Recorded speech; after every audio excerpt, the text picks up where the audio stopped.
Hello friends, welcome to சிந்தனை கிறுக்கல்கள். அலங்காரம். பூவையும் பொட்டையும் பற்றி காமெடியாக கலக்குவதில் காமெடி நடிகர் கவுண்டமணிக்கு நிகர் அவரே. பழைய படங்களில் ஏண்டி எங்களுக்காகவா அழுகிறீர்கள், உங்களோட பூவும் பொட்டும் போகிறது என்று தானே என்று யதார்த்தமாக சொல்வார். அப்பொழுதெல்லாம் அதை கேட்கும்போது அப்படி ரசித்து சிரித்திருக்கிறேன். ஆனால் இப்பொழுது அதை கேட்கும்போது சிரிப்பதற்கு பதிலாக சிந்திக்கத்தான் தோன்றுகிறது. சிந்தித்தாலும் சிந்தை கலங்குகிறது.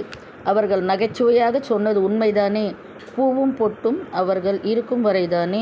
அதனால்தான் என்னவோ எனக்கு இப்பொழுது பூவையும் பொட்டையும் அதிகமாக பிடிக்கிறது. அதையும் அதிகமாக நான் அணிகின்றேனோ தெரியவில்லை. கணவனின் நினைவுகளின் வெளிப்பாடே இந்த பூவும் பொட்டும் வளையல் எல்லாம். கணவனின் அரவணைப்பு நினைவுகளின் வெளிப்பாடே இந்த பூ.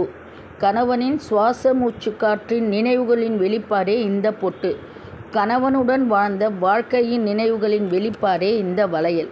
அவனுடன் சேர்ந்து நினைவுகளின் வெளிப்பாடை இந்த சமுதாயம் எடுத்துக்கொண்டு போய்விடுகிறது. வெளிப்பாடே இல்லாமல் வெறும் நினைவுகளுடன் வாழ்க்கையை கடத்துகின்றனர். ஆனால் அதனால்தான் வயது கூடும்பொழுது அவர்கள் செய்து கொள்ளும் அலங்காரத்திற்கு பின் ஒரு பெரிய வலி ஒளிந்து கொண்டிருக்கிறது. அந்த வலியை மறைக்க அவர்கள் செய்யும் செயல்களுக்கு நாம் மதிப்பு கொடுப்போம்.